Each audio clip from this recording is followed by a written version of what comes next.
Stuart, is this, you see us on the screen? It's just going to be the center camera. All right.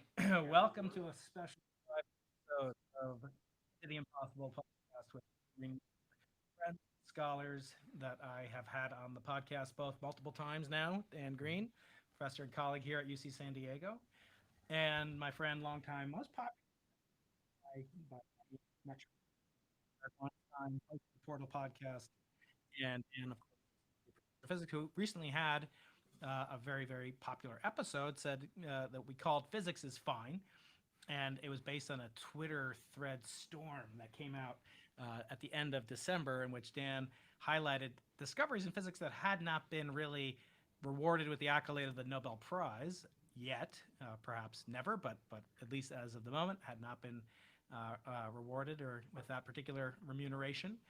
And there's been a lot of controversy, as I said, around the description of physics as having stagnated, most forcefully or vocally by Sabine Hassenfelder, also 8-time guest on the podcast, just behind Eric's record set for this particular event. But I wanted to have both gentlemen here together to discuss the future of physics as they see it, and what's right with physics, what we could do with physics, or what we could change or modify, what opportunities there are, and sort of moderate that from the perspective of a simple experimental cosmologist and my perspective on things.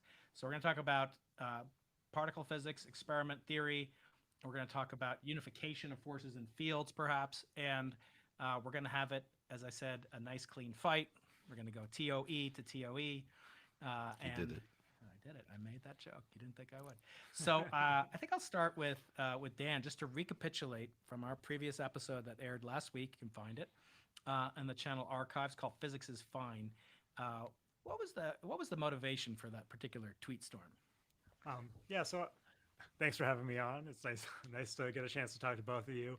So the motivation behind the thread was to articulate some of the things that I've picked up on being an active researcher that I thought were, important events for me in understanding how the world works and making progress in clearly observational topics like cosmology, but also important theoretical ideas that had a huge impact on how I see the world that I didn't think were always well understood or appreciated by people, like even other researchers outside of their own fields. So it was just to kind of communicate the value of what had been happening. And one of the reasons for that is that, as a researcher, it's really important to know, what am I aiming for? Like, what would be a result that would really stand out amongst the best results of the past 5 years? We'd all like to be Einstein, but just for me, you can't always, you won't always achieve those, but maybe having a hierarchy of results in your mind is really important for just gauging, where progress, what counts as progress, what kind of progress is going on.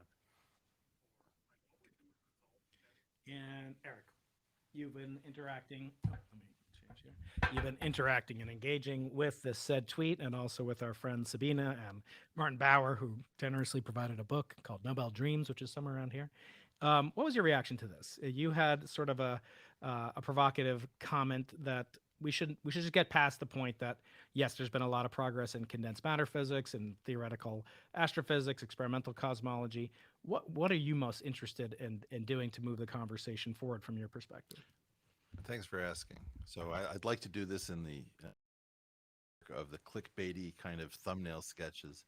I was outraged, Dan, frankly, by this tweet storm. Sorry, it's going to get a little contested. I'm bored by all the opening moves.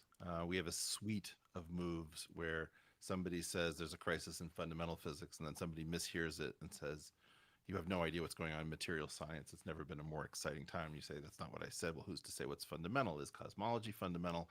So this is the sort of weird dance that people get into at the beginning. And I've said, I'd rather just say Roy Lopez Spassky variation and get to the middle game rather than wasting time on the intro. So I think it would be appropriate, given that I'm not a physicist, to seed a bunch of things. First of all, being that I'm not a physicist.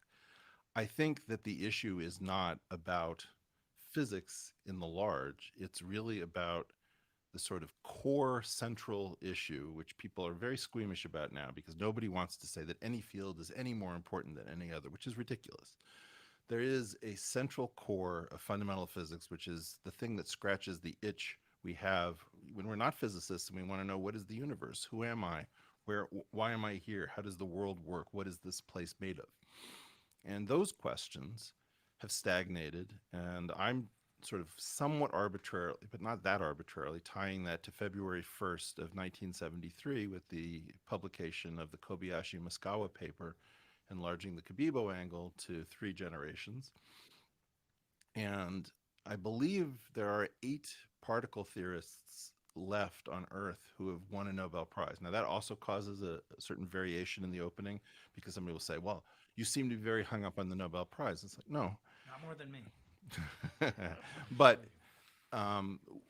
the fact is that the Nobel Prize is a somewhat conservative measure of progress. And as a conservative measure of progress, when you're down to your last 8 people who have proven that they are physicists by being able to make contact with reality at that level, 50 years is a long time. I think the longest recent drought of this kind was between 1928 and 47, with the advent of QED by Dirac as the first real quantum field theory, before the sort of primitive renormalization program came in and cleared up the ability to compute. So I absolutely celebrate Dan's tweet storm. I think that it had lots of great papers, many of which I knew nothing about. So I educated myself, and I got a chance to look at Dan's work a bit. But that said, one of the things I think that tweet storm did, and I think Dan acknowledged as much, is that it didn't clearly state the results that would constitute unambiguous change in fundamental physics. That is, what is the field content of the world? What stuff is it that's running around? Are there new things that we haven't figured out? What constitutes the new interactions of the stuff that we have and the stuff that may come to be? And the other issue of unification would be spaces. So we currently have something called space-time, and it's not clear whether there is a problem with space-time itself. So I would say that Dan did a great service talking about all the sorts of things that are not in crisis, and I wish to cede instantly that it is not that physics is in crisis, which is the thing that everybody can understand easily, but it is the core central issue of what physics can be and is meant to be, that excites our imaginations and our passions, answers philosophical questions, that is in a prolonged state of, and I would say, unnecessary self-inflicted crisis. Well, just before Dan, you get the opportunity to address that. So are you familiar with this essay by David Foster Wallace called "This Is Water"? You're drinking some vodka, so hopefully you're familiar with it. So it's a parable of these 2 fish that are young fish, and they're in the ocean, they're swimming around, and all of a sudden an older fish comes by and says, "Hey boys, how's the water?" And he goes on his way. And then the 2 fish look at each other, and one says to the other one, "What the hell's water?" Is that possible? Let me ask Dan first. Are we obsessed with space-time? Are we in space-time in the same way that these fish are in water? And are we rightfully to be maybe ashamed or view it as something to be dispensed with altogether, as I think Einstein or Lorentz or both of them or neither of them or Nemus have claimed? What is space-time? Why is that sort of the pinnacle, and how can you see that getting under Eric's skin? Yeah, I mean, for sure, that's one of the great questions of science. We think that space-time probably emerges from something in a lot of examples we've studied, like string theory, where our ultimate hope for resolution of the singularity at the beginning of time is probably something non-geometric. If we understand what's going on there, it will not be in terms of geometry, at least of the kind of space-time we experience. I think the thing I would say is, in response to you, are we unnecessarily obsessed with it? I do think that there are questions of this nature, like, what happened before the Big Bang? And some of those questions we don't have the tools to answer. We don't have data to help guide us. And even if someone writes down a theory that works, like, we may have no way to test it. Someone can come up with another theory. And so there is a lot of, like, we're not guaranteed that we're going to be able to answer all the questions that, are deeply held questions of, humanity going back eons. But I do think that, like, so there are aspects of these questions I don't think we're guaranteed that we can make progress on all the questions we'd like to. And what is happens at space-time, when it ceased to be, the kind of thing we experience on our scale? Does it continue to exist down to these scales? We'd love to be able to answer that question, but I also don't think we necessarily are promised that we'll ever have answers, or at least in hundreds of years time scale. And so I don't see that as the benchmark at which all decisions of progress have to be made. And I guess when I hear that, I check it against things that I believe. So one, when you say geometric, it's not that it will be non-geometric, it's that it won't be the specific geometry, and you sort of corrected that mid-flight. So if Albert Einstein told us to embrace semi-Riemannian geometry, it's not simply going to be a semi-Riemannian manifold, which is basically 4 degrees of freedom together with one set of rulers and 4 rulers for each degree of freedom and 6 protractors between them. So you have 10 variables that get chosen by an equation, and then that thing, to the extent that I understand your point, it's that there are these singularities. One is at the beginning of time, if you will, in the standard Friedman-Robertson-Walker model, and the other one is at the base of a black hole, which is the Schwarzschild singularity. And one modern interpretation is that the singularities result from crimes and sins that we don't even know we've committed, and so we're trying to figure out what to do as penance, so as to remove these singularities. But if I listen to what you're saying very carefully, I see something which I'm very alarmed by, which is you're not suspicious, either one of you, enough of the language. Before speaks to one dimension of time, and only R1 has an ordering in the absence of other structure. R2, R3, R4 don't have such a thing. So when there is an arrow of time, it makes good sense ordinally, to say nothing of cardinally, to speak of before.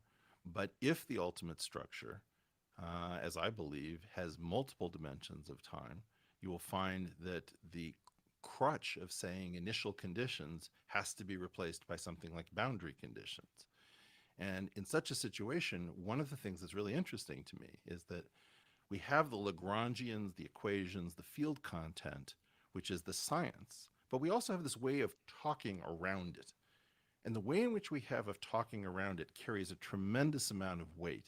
And a lot of that, I think, is grooving each generation to fail as its successors failed, because what we're doing is we're putting a tremendous amount of pressure saying, if you don't learn to speak the way we do, you will not be able to survive to adulthood, to have your own thesis students, and therefore you had better learn to talk as we do. And I think that that's one of the things that I'm very concerned about. I don't believe that before is as simple as we're making it out to be. So I guess I would push back on that. I mean, I don't think it's, I mean, it's helpful to use everyday language and then add, okay, it could be different, right? Like, it's helpful to start from the things we know are true. And we can ask questions like, could there be extra dimensions of time? Or, even just the evolution from do we know that quantum mechanics is the only possible way that the world could work? There are lots of people, and I include myself in them, that are interested in pushing the boundaries. But it also helps to start from a place of what we know. Like, I think there are plenty of people who throw away literally all of physics and they go, well, I don't want to be constrained by the structures of physics. And it really hurts their careers because they don't even understand basic physics, which stops them from being able to make meaningful progress. Because if you can't explain what we already understand, you can't extend the structure in new and interesting ways. So with the example of multiple time directions, like, people do consider this, like, in well-respected theoretical physics groups for many different motivations, either purely just as a tool to understand physics, but in other cases really because they're interested in, like, what would it mean and what are the implications.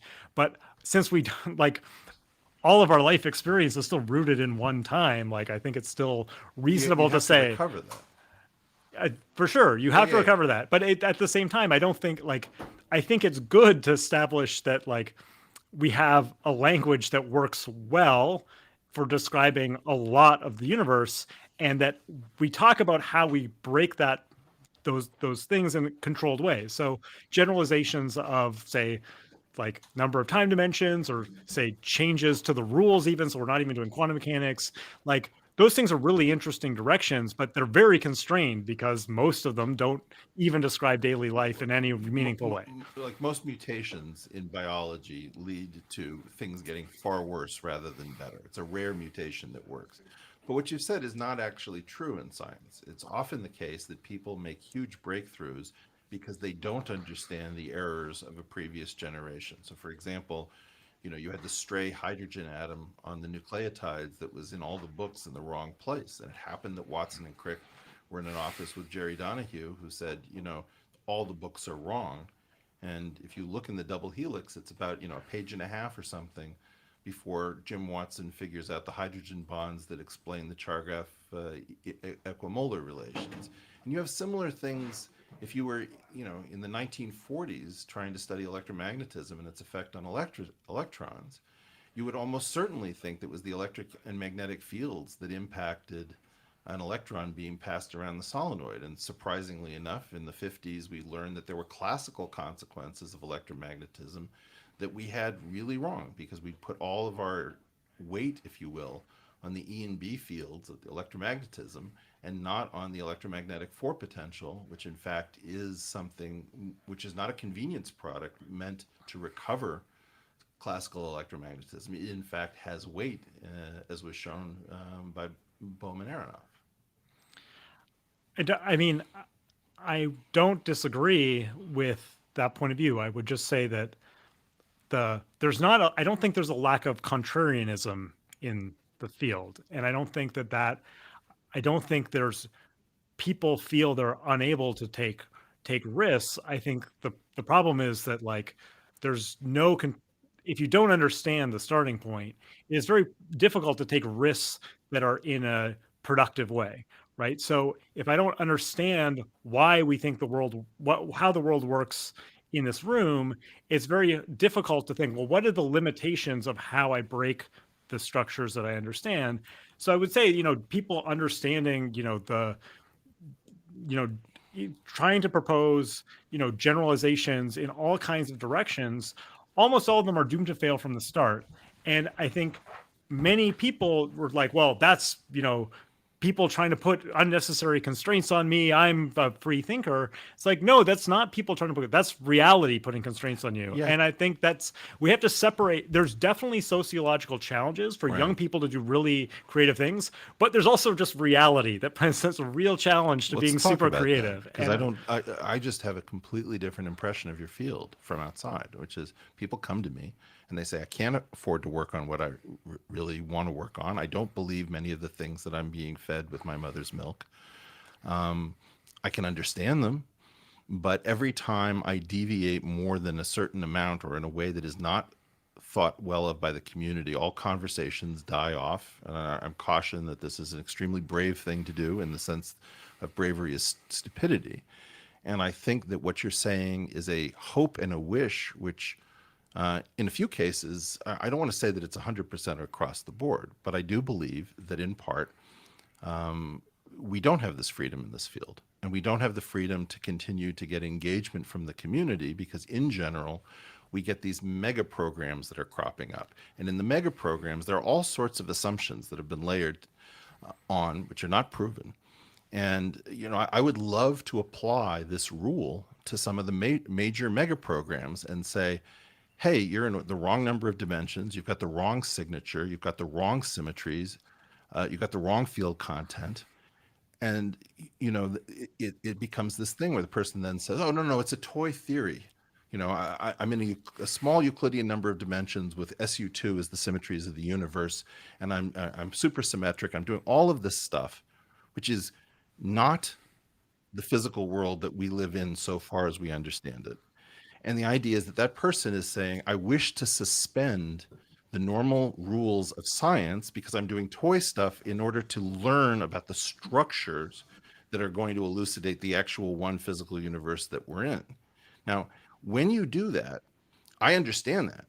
But what we're talking about is something like scientific immunity. And if you've ever met somebody with diplomatic immunity, some of them have the feeling that they can park wherever they want to and they don't have to pay fines.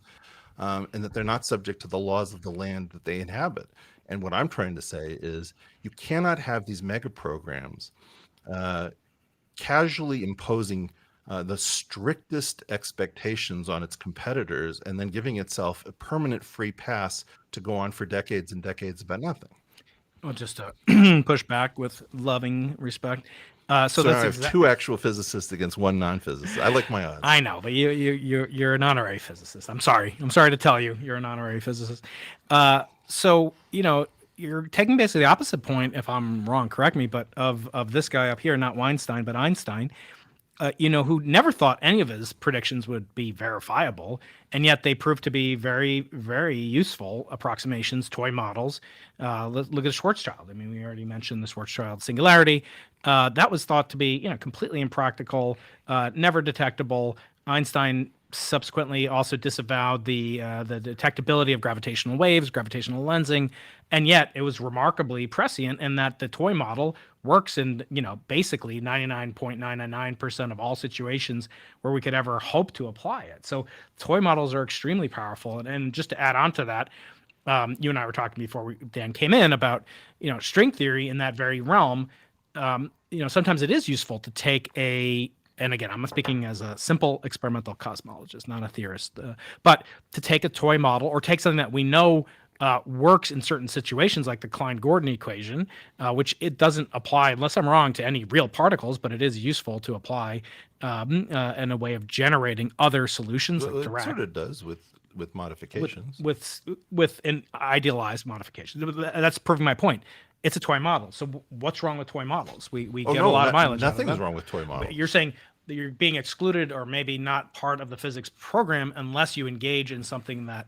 I don't think this is just uncomfortable because like, let me begin by saying string theory can't hurt anyone, right? String theory is a set of ideas. It's a constellation of hypotheses, and it's a place to play. There's nothing wrong with string theory, nor loop quantum gravity. The problem is with, and I don't want to put it all on string theorists. The problem is quantum gravity sociology, which has blown a physics-shaped hole in fundamental physics and replaced it with a set of double standards in which I want to know, what are the rules? If the rules are we all get to play, then hot diggity dog, let's all play. And if the rules are we should be very careful that things agree with experiment, and any attempt to talk about something as that is violated, like as soon as Dirac finds that A times B is not equal to B times A, when he tries to take the square root of your Klein-Gordon equation, it's a short period of time before he says, well, maybe A and B aren't numbers, they're matrices. And then it's like, okay, so you did something that was wrong, that didn't make any sense, and then it did make sense later. The problem that I have is that we have one set of players that is functioning in some sense as both the referees and a team. So imagine that you're playing in the NFL and you've got the Foot Locker sends a team. So all their employees are dressed in vertical black and white stripes. And they take the field. They're not particularly talented, but the one thing that they have It'd is be worse than on Sunday's Super Bowl final call. what they do is that they start saying, offsides. You're like, what? Why do you guys get to do this? You're playing on the field. You're not in a position to do that. The problem is the cancerous sociology of quantum field theory, because this field is given excuses that the rest are not, and it imposes the most strict attempts to impose like scientific falsifiability, and to tell people that you're out. Well, 70 years later, after Bryce DeWitt enters an anti-gravity competition with his famous essay, we're still wrestling with a product that doesn't ship, which is imposing the standards on other fields. And it's really important to blow that up in our lifetime so that we can all move forward together. So I actually celebrate what you're saying about toy models. I just want to make sure that we don't have scientific immunity for quantum gravity. Well, I just want to point out that Bryce DeWitt's book on anti-gravity is so engaging that you just can't put it down. Dan, I want to ask you: are we having a discussion about sociology, or are we going to talk about the actual ideas behind these issues? Because when you and I spoke, I said, when you guys get to, I don't know what you guys do over there in theory, but the bottom line is someone's got to keep an eye on you. I know we don't pick a person, we don't pick a field when we want to hire a young professor. We want to hire you. I was part, of the milieu. I wasn't on the committee, but it was part of that milieu. So I didn't say, oh, I really want someone who, has worked on string theory. Cause no, it's a sort of a target of opportunity in some cases. We were stealing you away from another university. But the point is the sociology inside the host organism, or is it something that is perceived as being afflicting it from an outside? So I'm going to agree with Eric in some ways and disagree in others, but let's start with where Must we you agree? I'll start where we agree, which is like, so the problem when a field gets too big is that it doesn't have to refer outside, right? And that's, I think, what you're getting at, which is like, we make our own rules, we play by our own rules, and I never have to make contact with, not just with nature, but the rest of the world, right? I'm big enough and we can go to conferences with 1,000 people and never talk to anyone who's spoken a different language or thought about another problem. So I think I'm saying that because what I really see is makes the difference most of the time between the areas where the toy model makes progress, or the people working on the toy model really are meaningfully moving the field forward, Right. is their ability to both what they're working on connects to other fields, but they're also able to understand what other fields need from them and how their toy models are addressing that, right? So for someone working on, let's say, quantum field theory in 2 dimensions, like, you could do it, and you could do it in such a way that's like, why are these people wasting all their time? But then there are other people that were working on quantum field theory in 2 dimensions who are like condensed matter physicists, and they were like, no, we're working on this because these are solvable models of phase transitions, and I can make a material. And it's the ability to communicate outside of your area that's really important for the health of the field, and to keep those toy models coming in contact with nature, right? If you're not interacting with the people for whom your toy model is supposed to be making contact, then it really is useless, right? If you're not, I mean, maybe it'll be useful eventually, someone I don't think 100 it years is later. useless. But but I do think it's valuable to both parties, the people who are more in touch with nature and the people who are just trying to make progress, to communicate with each other in a productive way. And where I will agree with you is that, and I'm not just going to say string theory, I think many fields reach a point that they're so self-sustaining that nobody in that field feels the need to talk outside I'm of the happy field. not to say string theory once for the rest Yeah, of this. that's fine. I want to talk about quantum gravity as the problem, But which subsumes string theory, and it doesn't point the finger at string theory in particular. yeah, but I would say, like, again, and that doesn't, I would say it's true even in areas that are experimentally driven. Like, this phenomena of a field becoming big enough that it does not have to refer to Right. nature or progress or anything. And it's just, as long as we're making everyone in our community happy and we're all speaking the same language, then we're all doing But fine. are you immiserating other communities? Am I, No, in these large programs, I'm even somewhat understanding if you guys want to take some portion of the resources and go off into a cloistered monastery and talk to each other for 40 years, as long as it's not too much, that's fine. It's when you start telling other people that they're stupid, and when you to say that I don't know why anyone else works on anything else, that's dumb. And then you start talking about the fact that you play up all of your competitor field's problems. You don't own your own. What you're talking about is sort of a scientific pathology, and our discomfort in dealing with this phenomenon causes us to do proxy arguments. One proxy argument is quantum gravity. The problem with it is it doesn't make contact with experiment. Come on, right? Or it doesn't fit the scientific method. Oh, you're going to repeat the Big Bang and so you have large N? Give me a break, right? Another one is beauty. Sabina is very, focused on beauty. Well, she's doing that in a way to avoid the head-on collision with what she's really trying to say. I'm not trying to avoid the head-on collision. What I'm trying to say is we cannot afford for an imperial culture to be telling other cultures that are trying to work on the same problems that they cannot exist because you've got everything wrapped up. And literally we have a situation in which your colleague, David E. Kaplan, was recently featured in an interview where he just let loose. And I know David, who did the film Particle Fever. And what he was talking about was the feeling that he was dumb and stupid and couldn't get something. And we used to have a game called Tag War in my neighborhood. A new kid would come We'd say, let's play tag war. And they would try to figure out the rules of tag war. And more or less, it was hazing and abuse. And after about 2.5, 3 weeks, where we changed the rules over and over again, so that it finally the person says, I don't understand the rules. It feels like there are no rules. That's when they became part of the neighborhood, because it stood for the game without any rules. That was what tag war meant. And my feeling about this is we have a tag war problem coming out of quantum gravity that is stalling the core field, that has to get addressed in the lifetime of the people who are still there, who created the problem, because good science requires that they go back to their statements, where there are a lot of people who are no longer here, people who began their careers in the 1980s. How old were you during the anomaly cancellation, 1984? 2 years old. There you go. You have no idea what it was like. And you can read about it, but the fact of the matter is, it was an absolutely brutal thing. And, Brian Greene and I have been having a back and forth about this. He got asked on Kurt Jaimungal's program about what are these issues that people keep talking about. He said, oh, well, we were very enthusiastic. And I heard you say this thing about, particle theorists are like bosons. They all line up and sort of find the same things interesting. No, North Koreans line up and find the same things interesting. Iraqis under Saddam Hussein all voted the same way.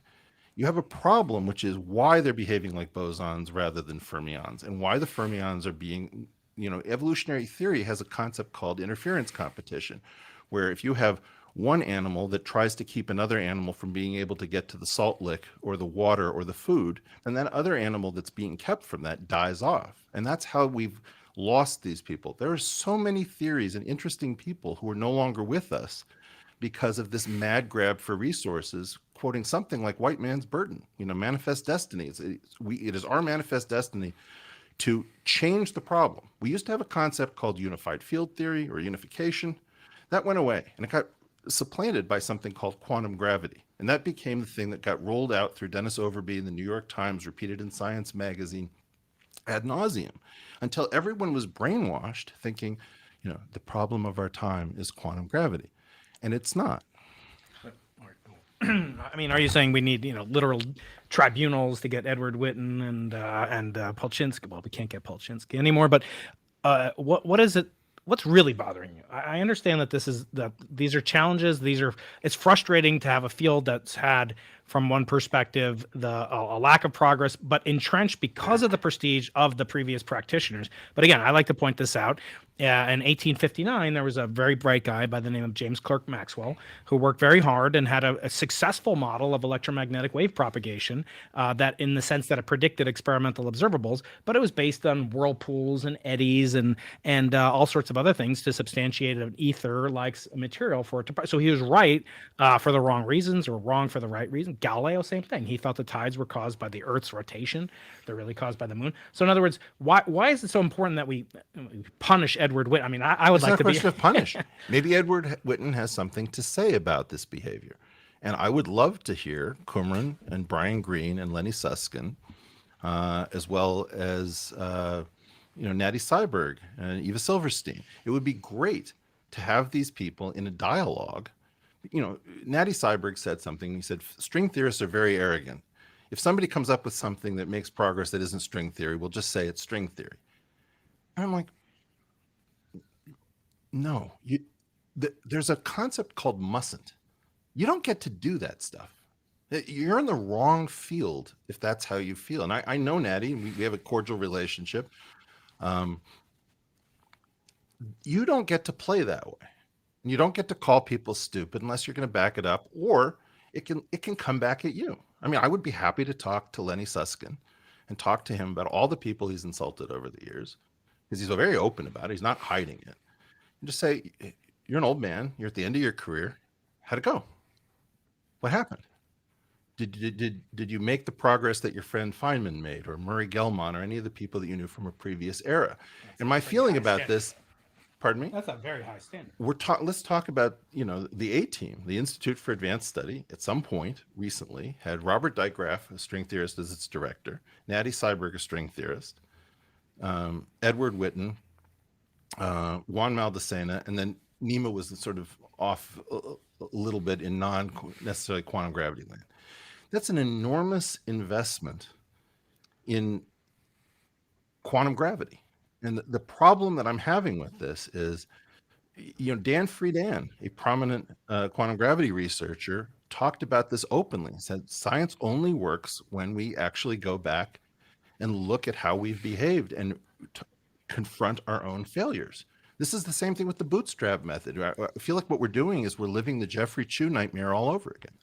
Do you feel like that's the challenge So that we're facing in theoretical? I'd first like to just like, I think we can agree that there can be sociology problems, but I would also say, like, as a young person, I find the same level of saying that there's been no progress in physics, it's insulting to young people who are not part of this, who feel like we're making real progress, who see real progress happening, and to say, Seated.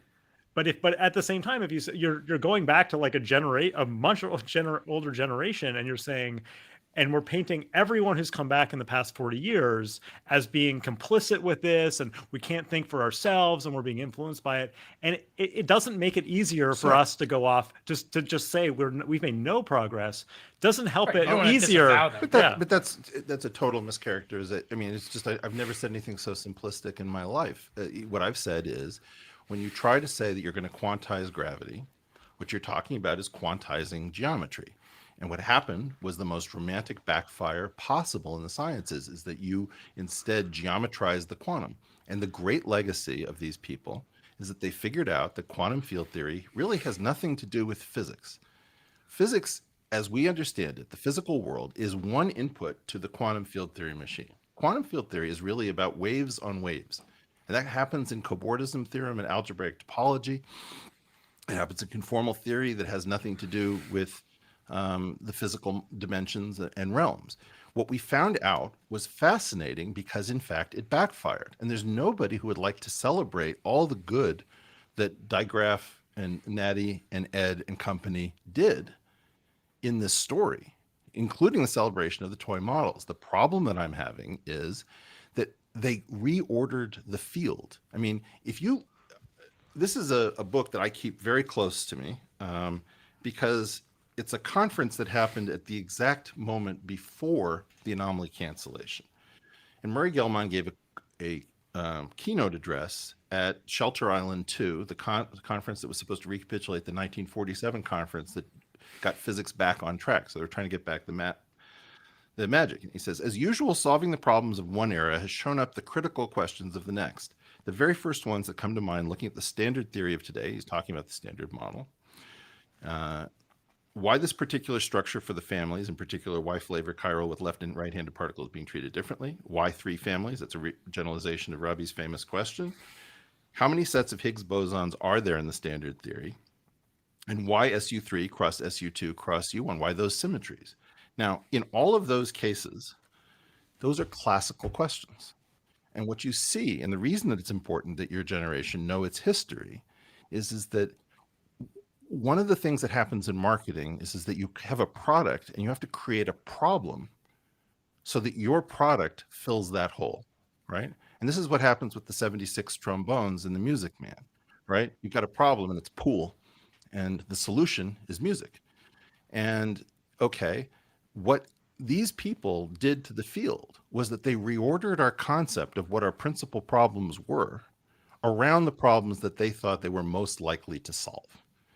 And I don't need them to be in pain. I don't want to see, I'm not particularly vindictive, but what I do want to see is tell me about all the people that whose careers were terminated during this. Tell me what they were working on. Should we have them back? Shall we have conferences devoted to what if quantum gravity doesn't exist? Shall we actually ask, because what you talked about with heterodoxy is that you're usually talking about orthodoxy plus epsilon. I'm going to go out on a limb and say sterile neutrinos. Well, that's not really very heterodox. And then maybe you go a little bit, I'm going to say that there are multiple axions to solve the strong CP problem, plus, create cosmic birefringence.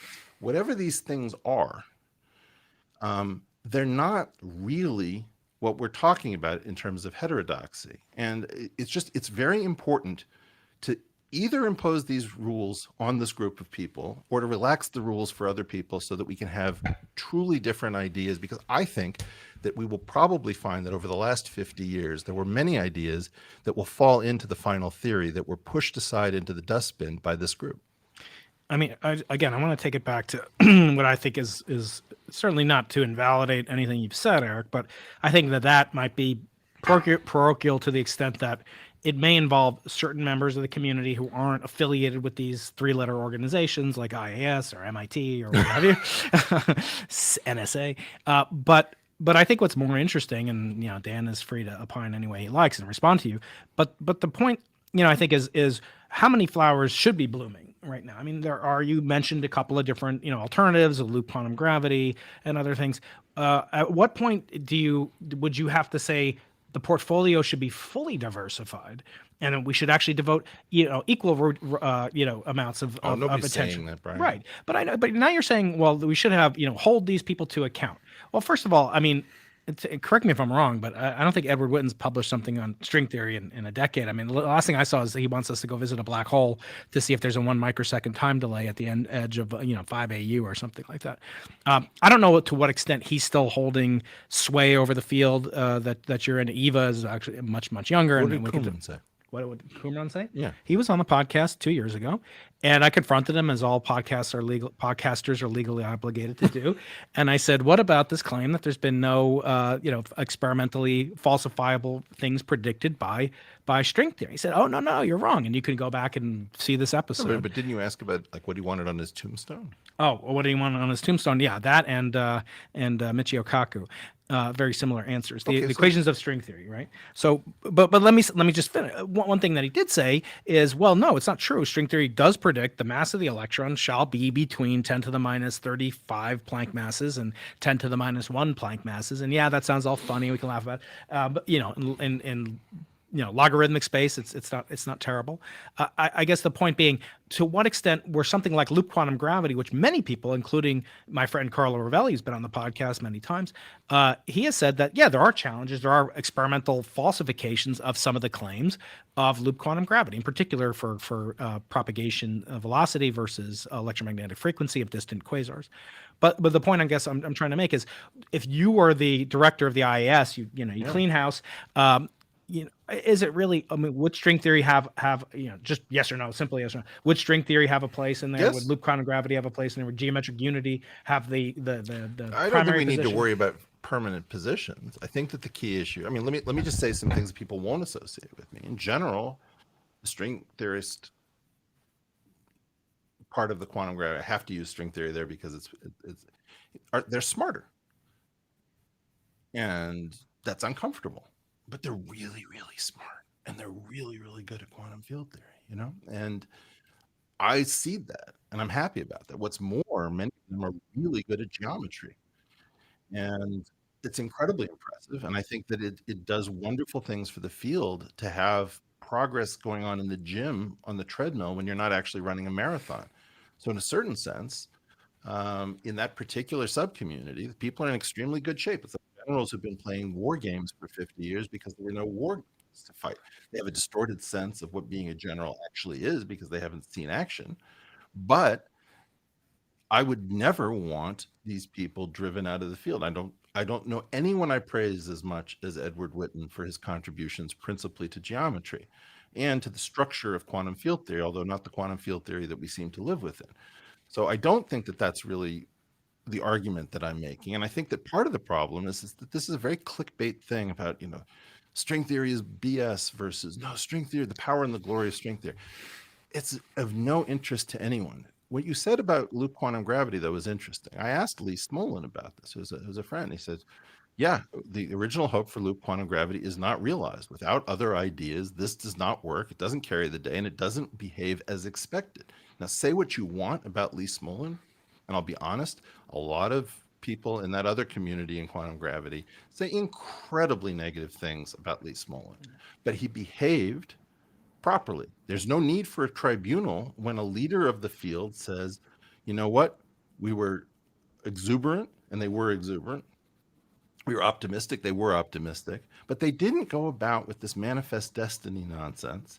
And they can reflect and say, you know what, it doesn't work the way we thought, or we can't get fermions into the theory comfortably, or something like that.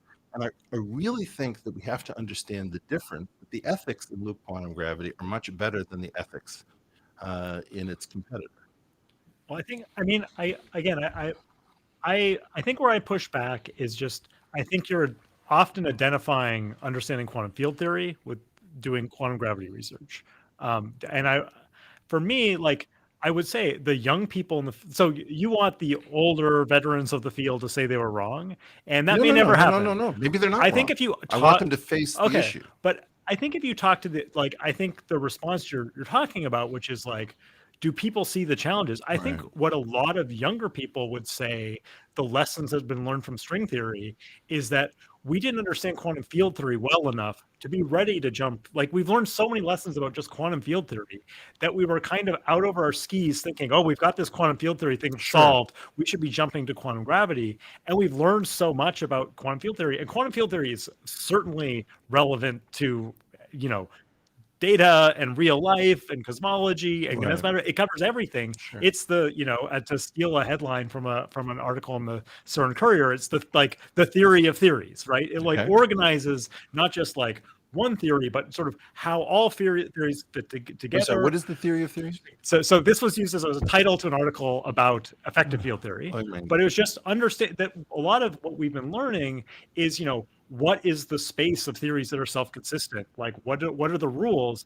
And part of the, why was like one of the things we got out of string theory, what like the string community was ADS-CFT, and what that told us is a lot of things that we had been thinking were people had been thinking were problems that were going to be solved by the string were really phenomena that was living in everyday quantum field theory that we absolutely. hadn't fully understood. And I would say my generation probably more like a lot of people who I think you might look at and say, based on their training, like who their PhD advisors were, you might say, well, that's a string theorist. And I would say, I don't think they ever do string theory. Like they do quantum field theory and they do No, quantum field theory relevant. they've moved to that, but But I think some never did it. Like literally at no point in their graduate career, at any point, they have so myself, I did string theory when I was younger. I would not characterize myself as a string theorist or someone right. who ever uses string theory. I Nobody told me I had to do string theory while I was You have there. characterized yourself as somebody who finds it useful in what you do, and so Absolutely. you are using string. But because I learned because the maybe to phrase what was useful is that Right. string theory was always characterized as, what's the problem of quantum gravity we're trying to solve? We're trying to solve problems about the fact that the thing doesn't make sense at short distances. And of course, all these things are supposed to make sense at long distances because they're good effective field theories. We don't like, unless we're doing ultra short distance physics, it has, everything should just make sense in some reasonable way. But I learned when I was learning about loop quantum gravity, that's nowhere in sight, right? Because there's so many lessons I didn't learn that were just basic lessons about, how should theories be organized that were never in the loop quantum gravity playbook, at least when I was learning it. And so yeah, what I learned doing string theory was like, I really learned effective field theory. I learned when is there a problem that I actually have to worry about string theory too. And what I mostly learned is that No. list is very, very small. No, of and course. you can do a lot of really, really exciting and cool stuff that's I would call fundamental But look, without ever talking about. I've looked quantum at your gravity. career, and to the best of my understanding, your career is a stool with three basic legs, one of which is cosmology, where you're going to get data from all the great new instruments that we're putting towards the heavens. Second thing is effective theory, so that you're going to reduce everything to something which, at some particular scale is, very cleanly defined, and you can work with it. And then the other thing is some amount of particle theory, where you're going to hope to use the cosmological through the effective theory to elucidate the nature of the fundamental fields as waves in collision. So that's, I see your particular gambit, and I'm 100% supportive of it. You did refer to yourself as a young person. You're over 40, if I'm not mistaken. Unfortunately, Okay, yes. so you're not a young person. I think I just crossed the threshold by academic standards of being young. No. But Dirac's old thing about a physicist past his 30th year, this is elongated in part because of the fact that we deviated from scientific norms. We don't have 25-year-olds and 30-year-olds who are running the field the way I think of as normal. I think there are way too many people in the field, to be honest, when you're asking what would you do. And I feel that of those people, they're not properly arrayed across, they're not fermionic. There are plenty of people who, like Brian Greene, feels no need to query Peter Woit, who's putting forward a twistor theory based on the group SU4 and its inclusion of SU3 cross U1 as a subgroup in Twister space with a wick continuation to SU2 cross SU2, where one of the two halves gives the weak force and therefore gives you an idea of the asymmetry. You have to read your colleague's stuff, whether you like it or not, to be a good colleague. You don't have to read all of it, but when you can't put in 45 minutes, and there was a piece of French that was between 45 minutes that I didn't say on air, and you say I'm too busy, and then we catch you playing ping pong in the lounge, or you're going to drinking, or you're writing a blog about nothing in particular, it's completely disingenuous. Now, another example of this is Garrett Lacey. Garrett Lacey is a snicker. Garrett Lacey, you mean that thing that Distler dismantled? Okay. No, it doesn't work. I don't think it works. It's got tons of interesting, good ideas in it. And this condescension against individual research programs where somebody has a really interesting idea, and I think both Peter Voigt and Garrett are wrong, and it's not going to work.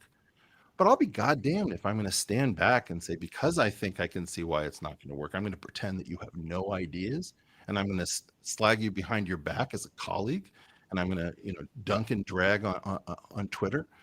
This is toxic behavior. And so what I think is that we have very few idiosyncratic programs that are able to even share a stage. There's no point of contact where I have an unusual bookmark in this book. It's Signed by some- it's $1.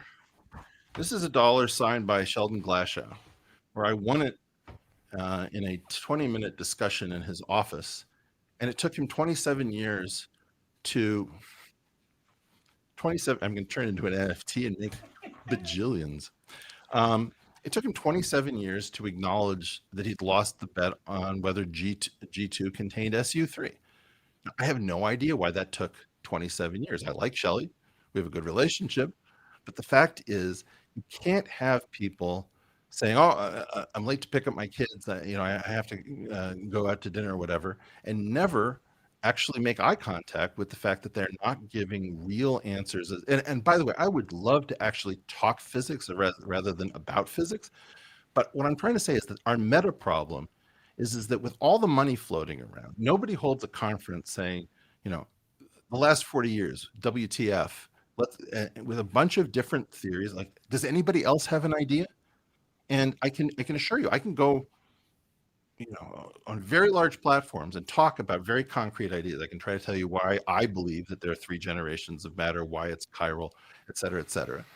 And I promise you that the very weird behavior is that people don't take it seriously, because what they're really trying to do is not ask questions.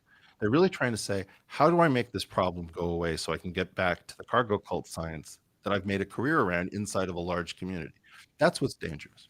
See, I don't agree. I don't agree with that. I mean, I would say that a lot of people aren't going to engage with. I mean, the idea that what we need to do is find the right way to unify the forces, I think, is just, as you said, it's been unproductive, and a lot of people don't find that that's how they're like. There are weird hints from nature, right? Like cosmological constant is a weird hint from nature. Sure. And like we'd like that unification, or that unification wouldn't work. But Daniel, if I ask you, what is your best guess as to why there appear to be 3 generations of matter? Would you say you have a guess? No, I wouldn't. I mean, I would say there are many people who have worked hard on coming up with models. Many seem plausible. Like it could be, because like I have no particular opinion, and I don't think that we're going to find the answer. So if somebody came up to me who could pass sort of a basic competency test and said, I think I know why there are 3 generations of matter, Mm-hmm. I would find that fascinating. Brian and I were on the phone. We were talking about this issue, and Brian said, well, what if I were to tell you of something so exciting that it has 7 sigma, this, that, which is, to me, would you race down to San Diego? I said, sure. And I think he wasn't prepared for that answer. There is something about the excitement of believing things, trying things, and caring about what your colleagues believe. Do you have any high conviction beliefs about the extension of the standard model? So I do have my high conviction belief is that anything that extends the standard model will look like something that's an effective field theory at low energies. Say that. So if I'm going to look for hints, experimental hints that are going to tell me which way Right. the world actually works, my strategy is going to be write down everything I could imagine that would look like a change to the effective theory of the standard model and go look for that. Okay. And that is what most experimental programs are looking for. But that avoids the question. Do you personally have any high conviction beliefs? And I'll extend it. Do you think we have anything wrong in the standard model, not just in terms of the Lagrangian and its consequences, but in terms of how we talk about it? And do you have any high conviction beliefs for what extends it and what is likely to be true? That are really things like this, I believe. Can you say the phrase, this, I believe? I believe that the universe is Lorentz invariant at short distances, that whatever unifies the standard model is not breaking Lorentz invariance. Just about such that if we were to observe something cosmologically or laboratory, that would break your conviction or cause you to reveal excitingly new research. You believe in relativity. Yes, absolutely. That is not very bold. But I mean, most things that are being proposed as extensions to the standard model, by definition, they might be wrong. Most of them are wrong. How do you know, Eric? We haven't looked for axiom. Well, because they can't all be correct. They're not all compatible. No, some of them are mutually exclusive. Right. All I'm saying is to say that the universe is manifestly Lorentz invariant is an interesting claim that could be falsified. And by falsification, I think that would excite you. That wouldn't depress you. That wouldn't ruin your day. It would totally change how I think. But doesn't this? I love your puppy point. Puppies are adorable. Ice cream is delicious. I understand. Mom and apple pie are no, good but things. but there are. I mean, I think that's a case where people have legitimately proposed ideas that break Lorentz, and they are interesting ideas. So, someone who had an idea that broke this principle that was within the kind of traditional community, but really broke away from it was Peter Harava with his, non-Lorentz invariant solutions to gravity, his proposal. And again, it was an interesting idea. I didn't look at that and go, I understood what he's doing. Right. We read those papers. Everyone's like, so that's you read the paper. But I also don't think it's the way the world works. And again, that's not what I'm talking about. If Zhao came out with something, maybe you look at it and then you say, okay, that's pretty wild. I don't buy it, but I understand what he's doing. But I think, again, the difference between Petter, who was definitely deviating away from the community, was not that they're like, he's a card-carrying member of the community, is that he was able to communicate his idea in a way that made sense to everyone. But I guess what I would say is you're asking me to take a definitive position about a theory we could never test. No. I'm saying that you're a theoretical physicist. Yeah, absolutely. You are, and to be fair to you, because there's no gotcha or zinger here.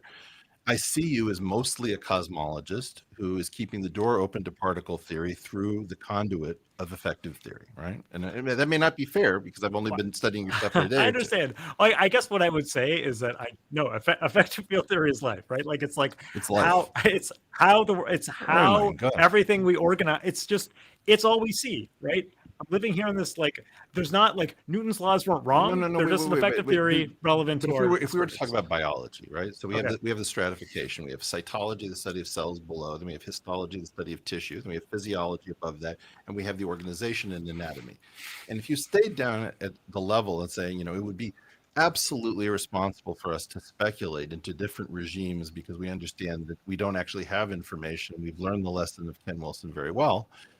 That would be pretty disappointing. If you think about, for example, Wheel of Fortune, there are these one-letter solves where somebody actually guesses the entire puzzle from a single letter. Look up a guy named Rufus, for example. I understand. Now, my claim is that the dark side of the genius of Ken Wilson, and by the way, Ken Wilson is a good example. We just lost Jeff Beck as a guitarist. He was every professional electric guitarist's favorite guitarist, but he wasn't everybody's favorite guitarist who didn't play guitar. In a certain sense, Ken Wilson walks on water within the competent community of physics researchers. But there's a dark side also, just the way Jeff Beck maybe put too much emphasis on the whammy bar, of pushing everything into this realm where it's denuded of much of its meaning. If I were to say to you that the Higgs field shows up in effective theory as a spin zero fundamental scalar, but I don't think that that's its purpose. I think that it actually belongs to and the way in which it's disguised so that its spin appears different than its naive spin, which is its function as a part of a connection. That's something in which Effective theory is not going to necessarily point to that because effective theory tends to show you this picture that is often denuded of higher level structures because we're now too afraid to guess. No, the idea is just that you can have as wild a variation of the difference of the origin of two theories as you like. And if I limit my observations to some energy scale Right. that's set by colliders or whatever I can do, that the only way that I can tell them apart is by the parameters of the long distance.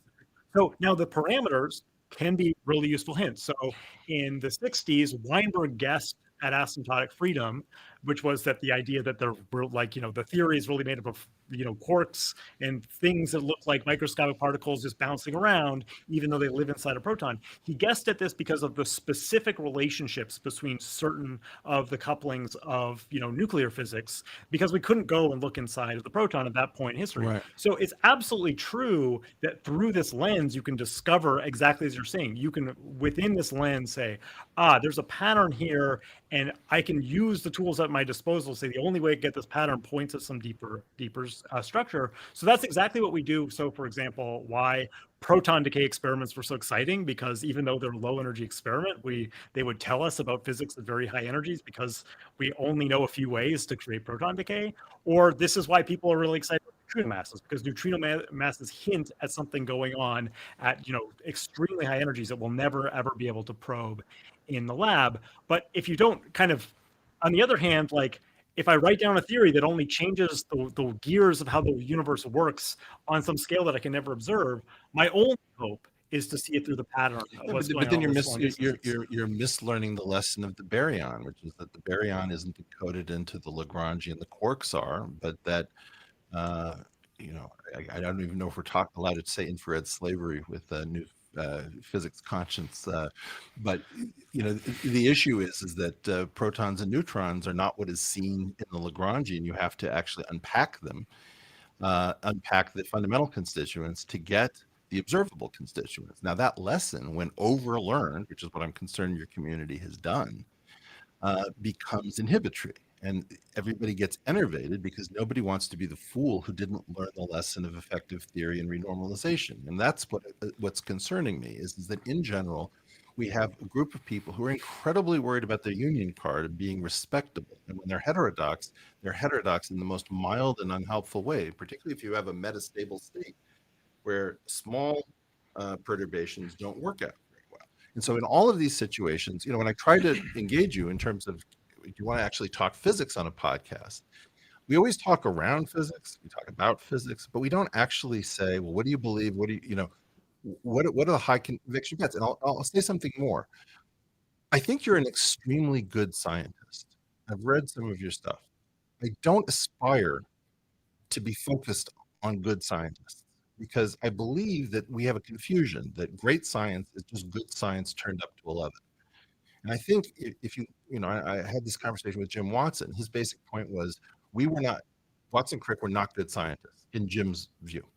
He said Rosalind Franklin was, and the reason she didn't get the double helix was not because it was stolen, which there are certainly issues, but because she refused to spend a day decamped into the idea that the Maltese cross from the X-ray crystallography represented a helix. And so his point was our search space is tiny because we're only looking for helical models, and her search space was enormous because she correctly viewed that particular pattern was not sufficient to narrow it down. But I mean, someone watching who's just dispassionate but has some knowledge of you and in the field. I mean, you've ruled out, just in words today, and not to mention previous discussions we've had, alternative theories to anything but your own personal conviction, which is that so you've ruled out E8, you've ruled out Wolfram, you've ruled out loop quantum gravity. Not, I'm not saying ruled it out like they shall be taken behind the woodshed. No, Brian. No. Well, so how much time? I think we should be invested in cellular automata. I think we really need to study the large exceptional Lie groups inside of the Tits Freudenthal structure. Theories of everything. I mean, for a unification. I think that Peter Voigt's theory to begin with SU3, which is the one part of the symmetries that doesn't have another name, because U1 is also spin 2, SO2, the circle. Same thing with SU2 is the 3-sphere spin 3. SU3 is unique in that it doesn't have another name. And so he begins with that, and he sticks basically U3 inside of SU4. And I think it's a great idea. And I don't want to be mischaracterized. I am the only person pushing forward GU. I am also pushing forward. When I was asked recently by the Institute for Arts and Ideas, they wanted to say, well, tell us now about GU after you've done all this service to our field. It's like, no, I don't want to do that. I would rather tell you about my competitors in idiosyncratic fermionic space. It's you guys who don't do that. So please don't put on me that I'm simply a proponent that is always pushing my product and selling from the stage. Far from it. I don't think it's selling from it, but just from a pragmatic standpoint. Daniel's got a limited amount of theoretical bandwidth. My students do as well. It's not to that what? much, Brian. Well, It's no, yes I, and I not agree with you. answer. I agree with you that to hear Sabina say, well, she doesn't have time to look at your theory and Garrett's theory and Wolfram's theory. She doesn't want to get sucked in. She doesn't want to, but that doesn't prove that it's right. I mean, it's not evidence that, No, that but you're it correct, leaves right? the wrong impression. Right, and that's maybe not as collegial as it could It's be, but not there's a limited amount. So the question is for working, card carrying, as you call them, union members. Yeah. I mean, what is it about what you're doing that is most exciting and most interesting to you, and the reason that keeps you getting up in the morning and Yeah. thinking about it in the middle of the night? What questions or what contributions are so interesting and promising obviously promising from the current research direction you're pursuing?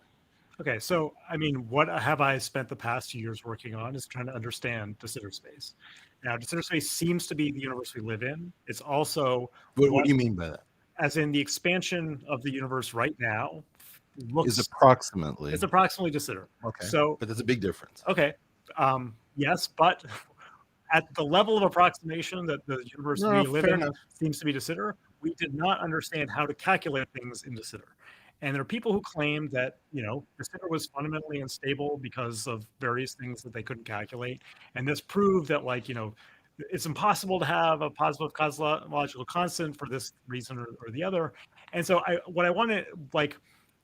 why do I use effective field theory? Because many of the calculations that people were saying proved that they were instantly, you could see the mistake in the calculation. So as you say, yes, effective field theory, you can have your blinders on to what might be interesting. Sure. But more often than not in my career, 100%. it's like the way you say, hey, that calculation have a mistake in it, and every time it's a mistake. It's like getting rid of pseudo tensors. It's a very good place to catch errors.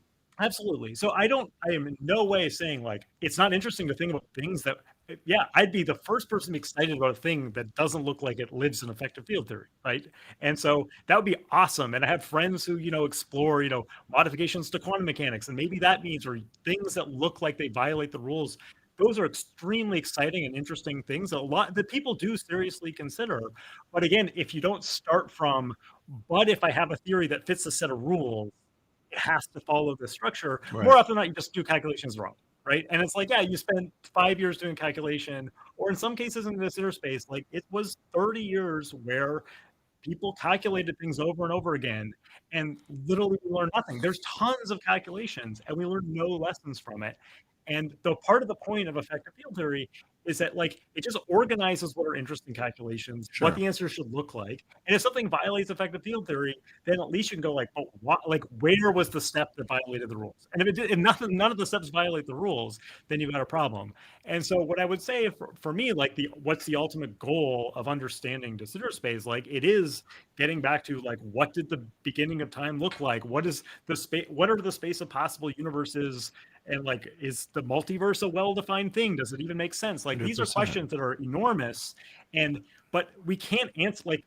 There are people who want to jump to the how do we define internal inflation? And they make up rules for calculating, and they make up this and they make up that, and they say, well, in my toy model with this rule and that rule, it does this. It's we don't know enough to play those games, and I guess that would be my point of view. You're in response to your comment about great scientists versus is that the challenge is ultimately going to be there are moments in history that just call for careful analysis of the laws we have. Well, right? renormalization in a certain sense was absolutely. And the same with Lagrangian mechanics, Hamiltonian mechanics. There's a huge time between Newton and changes the laws, and the science that happened there was super important. The question is, what time is it? Is it time for a conservative revolution? Is it time for a wild-eyed revolution? And I don't think it's responsible for anyone to say, I know what time it is, unless they have a very good reason for saying that they know what time it is. So I think that to your earlier point, you want to let some conservative people hug the shore and say maybe we have a small error. And you may also, I mean, the Dresden bear mass of the electron is a perfect example of what seemed to be a small error that cost 2 decades. So at a certain level, that's completely legitimate. And what I see you doing with effective field theory is, in some sense, using it as a substitute for experiment, which is how do we test whether our wild ideas actually make a certain kind of sense. And so I think it's very responsible, and part of the good science rap that I'm sticking you with is that you're trying to do something where you can't repeat the Big Bang. You can't run an experiment in the lab where everything goes right. And effective theory is a great way of sorting some amount of wheat from some amount of chaff, provided that you always keep in mind that it also carries certain sorts of distortions that bias us against bold guesses, because many of our structures recur at various different strata of the effective stratification. No, I do not disagree with that at all, and I completely agree that even in our corner of cosmology, like I would not characterize myself as a string theorist, but I have found string theory useful because sometimes, even though I have not found anything that cannot be expressed as effective field theory, like it does push us in a weird direction. There's like that idea came out of left field and suitably reinterpreted. It was a really cool thing to look for. This is what Nima said to me about Rarita-Schwinger fields and the Velos-Swanziger problem. Is he said that it's very tricky to couple Rarita-Schwinger to external to internal degrees of freedom without having superluminal problems. String theory showed us a way to do that, and so whether or not you're a string advocate or not a string advocate, you at least want to help yourself to the bounty that came from this theory, which is one of the reasons why I'm absolutely not for ending support for string theory. But part of the problem is that this space is so polluted by stupidity. The world's smartest people acting like jackasses. Is that we're not having this conversation fresh and new. We're having this conversation after not even wrong, after, and part of the problem is that the field became not even Pauli. Pauli was a dick, and he was famously a dick. He was a witty dick. He was a very high, he had very high standards. I don't know, Switzerland, they're very precise over there. But the fact of the matter is that he's a terrible person for most people to emulate because it's basically put down physics. And so, what I really believe is you're trying to do good science. You're a new generation. I don't want you enmeshed in some of these battles, but I also don't want you on the field of battle sort of muddling the stuff and saying, well, there are actually a lot of interesting things. We have certain things that we need to get to in order to make sure that as this generation before me exits the stage, they leave the situation like the cat in the hat. They've made a complete mess of things, and it's important that they straighten things up before mom gets home. Yeah, but I guess I don't disagree. There are a lot of things that need to be cleaned up to make it, but I think that it comes in many forms. And the problem is that the problem is that it's like you can say, oh, it'd be good if people came and fixed it. It is like a handful of people whose opinions, like just saying things, carry any weight. Most people, it's the accumulation of a life of work in the community that eventually move the field. So like an example is like scattering amplitudes. Like, there's an like incredibly great physicists who spent their entire lives working on it. And the way that their results became part of the rest of the community because of the sheer weight of what they had been doing. And it was not because it was like they get a compelling talk or because like people, but it was like really that it was just like eventually they just solved so many problems that people were like, and look at the great, like this double copy problem is really exciting. Absolutely. And the amplitude, right. So, but again, what I would say is like, for that. But that's where I see the like, I don't like your point of view is like the field is going to change when these people have to exit the stage and and I think, to be honest, like I think a lot of people younger than them already see these problems, and it's just that like they're like the way they don't have Ed Witten's name, they don't have one's name, but they see what you're talking about. And the way that that's going to manifest itself is that in 20 years, you're going to look back and say, that's what the field Many of these people don't know the hypercharged or the weak isospin on the fundamental fields. And I hate to say this way, but I've dealt with people who are quite a bit younger than I am, who are working in this area of fundamental physics. And I start to talk to them about the field content of the standard model. And it's astounding what they say. They say things like, oh, yeah, I remember this in graduate school. what the F do you mean? You're talking about the fundamental constituents of nature, and you can't remember the charge on the strange quark. You can't remember whether it's, or up or down. There is some problem in which people have actually departed physics. I know exactly what you're saying, and I know there are phenomena like that. So a version of that, which I think is a fair criticism, was Yeah. that there was, I don't know the names, but I've heard the story that someone was up for a PhD they were at their PhD defense, and they were asked what is the wavelength of visible light, and the person said 1 meter, and the examiner said, "Do I look blurry to you?" And like that's the kind of like you should have real world intuition about like in that case it's very obvious. I mean, I would say like I don't memorize the periodic table. I mean, periodic table is obviously important, but it's not the. but at some It's point, 15 or 16 entries in a column vector. but again, like you're asking, like, could I, if you woke me up in the middle of the night, could I reproduce every single term in the standard model? Like, like I don't know that I could. I could get most of it. I could get most of the structure, but it doesn't matter to me in my particular area of research. Wait a second. I want to understand. You're not carrying around a copy of the representation theory of SU3 cross SU2 cross U1 on 15 or 16 dimensional complex space. I'm carrying it around in a particle data book. Look, I have it not as a spot quiz. There's no spot quiz because I know exactly where to look it up whenever I need it. He knows the Klebs Gordon code. I know what most of the terms are, but if you had to get me like what is the exact, why is that important? For the same reason that memorizing a poem is important, because you can always look it up, but you're not going to be able to have it if it's not cached close to the prefrontal cortex. You're not going to be able to make use of it in real time. It's essential. And I'm not talking, by the way, about understanding all the hadronic resonances or anything like that. What I'm trying to say is the sense of, oh yeah, that's that stuff I learned in graduate school. I think to answer for Dan that he doesn't need, what Feynman said would apply. I mean, Feynman would disagree with you and say, what I can't derive, I don't understand. He didn't say what I can't memorize, I don't understand. It's not a question of that. It's a question of, for example, let's forget the exact, weak hypercharge assignments. You could write down the pseudocode of the standard model of Lagrange. Absolutely, for sure. So that's first of all. I'm talking about people who can't do that. Oh, I understand what you mean, and I do agree that there's a problem. But at the same time, like I do, like it's. I think there's the like. Should we do what the standard model should like just as an intellectual endeavor? Should we remember? Should we pass down the things that we've learned? We should definitely make sure the standard model. I'm saying that the younger people that we're discussing, the consequence of not having this reconciliation, by the way, of understanding what quantum gravity did to this field, is that we have a number of people who are not intact in their research careers, who are not in a position. If the answer came screaming across their field of view, they wouldn't necessarily recognize. But I would say there's similarly a problem. It has nothing to do with quantum gravity, which was that the response to all of this is that particle physics has become divorced from experiment. And the problem is that particle theorists don't know what it's going to experiment. And that is pushed to the point that most young people that I talk to who are particle phenomenologists, now there are people who previously would have known the standard model, have it written down. Yeah. Their feeling now is that like, for them to get a job, and again, is this actually true or just what they perceive? Right. It's probably some of both, but they feel they have to have an experiment with their name on it, because otherwise people will say, "Oh, they're not in touch with the real world." We need to get you guys more money.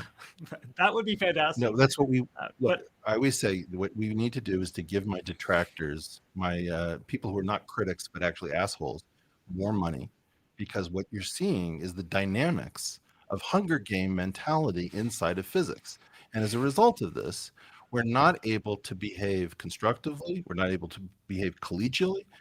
We separate ourselves so that certain people on stage never encounter a critic. I was at SciFood in 2011, I believe, where Joe Polchinski and Eva Silverstein were talking about string theory in one of the rooms. And I went in and I listened to Joe's version of the history of string theory, and I raised my hand. I said, there are like 7 or 8 things that you just said that are not true.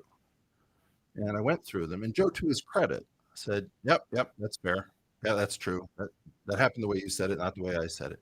And I watched Eva go white, right? She's just like, she's going to have to speak. And she had previously prepared slides that duplicated many of the same claims. One of which, for example, is that it wasn't that we never thought about higher dimensional brains. It was called string theory because there were actual arguments that those higher dimensional brains were guaranteed not to be part of the theory. And so once you actually go through the reconciliation where you say, let's talk about the 8 times we were wrong. We said that there were a finite number of theories, then there turned out to be a continuum where those things were extreme. I can go on and on and on. In all of those situations, by not forcing people to say, yeah, we were wrong. And Joe Polchinski is a really good example. I was pleased to see him on your list, not for string theoretic issues or quantum gravity, but because of the effective theory. And he was a good enough scientist to say, you know what, you got me, you're right. He also said to me something which, I want to be in the world. He said, you, Eric, talk a lot about quantum gravity and string theory, and sometimes I don't think string theory exists. And I said, what? He said, sometimes I just think we're running subroutines for Ed. And I thought that was a profound moment, that in general, one of the things that happened, which you may or may not know or feel or understand, is that when you would come up with a new idea, in a previous generation, everyone would look around and say, well, what does Ed say? And it had to do with the fact that people felt that Ed was channeling the cosmos, like Jimi Hendrix played the guitar differently than everybody else. And so it was like, well, what would Jimmy say? What would Jimmy do? What would Jesus do? And you can't do that. You have to actually say, well, here's my opinion, and I may be wrong. But the fact is, we have to go back and say, why do we have this fictitious history of the last 40 years? And let's also celebrate all the great stuff, as per your thread and also my arguments, about the fact that we actually put quantum field theory on a more solid basis. It's highly geometric. And I believe that the geometrization of quantum field theory and its divorce from physics is one of the great intellectual achievements of our time, and it deserves to be celebrated. It's just like wrong way Kerrigan. You think that you're going to end up as Lindbergh, but you end up going the wrong direction. All right. Well, this has been the end of round 1 of this thriller in San Diego. I want to thank both of you guys, and hopefully we can do a round 2. But actually, I'm more interested in doing something not on camera with you guys and just going through some really fun physics calculation. I learned so much from you, both of you guys, and I think Dan is really a role model for many young physicists. I said it in the previous podcast, never have I been so glad to be a Ganef, to be a thief, to steal you away from other universities, because I think you really do exemplify what a theorist or what a physicist should be. Not a theorist, not an experimental. You do both. You're interested in both, and you're curious, and that means so much to me. And Eric, of course, is always so delightful because I used to say the way to put a physicist down and say, well, he or she knows the history of the field really well. But you put your money where your mouth is. You're very devoted to it. I don't think it's for personal attention. I don't think it's for the satisfaction of fighting the previous wars as generals often do. But I think it's for the sake of heaven, in the sense that we are trying to understand a universe that we came into, and we are like those fish that don't really know what the water is. And you guys helped clarify it. For me, simple experimental cosmology. So now I want you guys say one thing about Dan. Yes, sir. Yes, please. I also think that people often on the internet post these popcorn memes. Like, oh, people are going to conflict. And the reason that we don't get great fights on the internet that are actually productive and that help us learn about a subject is because we don't have a sense of Queensberry rules. And one of the things I just think is terrific about Dan, who I've never met before, is that I had a high level of trust that he was focused on the physics and not on scoring points, dunking, and dragging. And I think people don't remember what a critic is. I believe that Dan is, a certain sense, my critic and I his.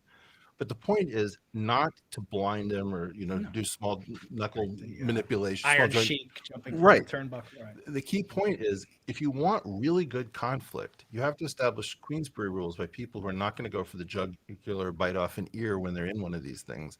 And it's been an absolute pleasure to come down and have this conversation. So touch gloves. Dan, anything else you want to say? No, I would say, I mean, I do, even that thread, I would say part of the role of a critic is not to be negative all the time. I mean, the real value of the critic is by being negative at times. When they're positive, 100%. It has real meaning. And so I view that as nobody's being positive out there, and let me be positive out in the world. And look forward to big things to come from Dan, and another episode with Eric coming out soon. For now, Brian Keating joining you from University of California, San Diego. We're blessed to have brilliant colleagues like Dan Green and friends of the show like Eric Weinstein. So stay tuned. More great episodes coming up. Susie Sheehy is coming out this week, and a special surprise guest coming next week. So stay tuned. For now, signing off.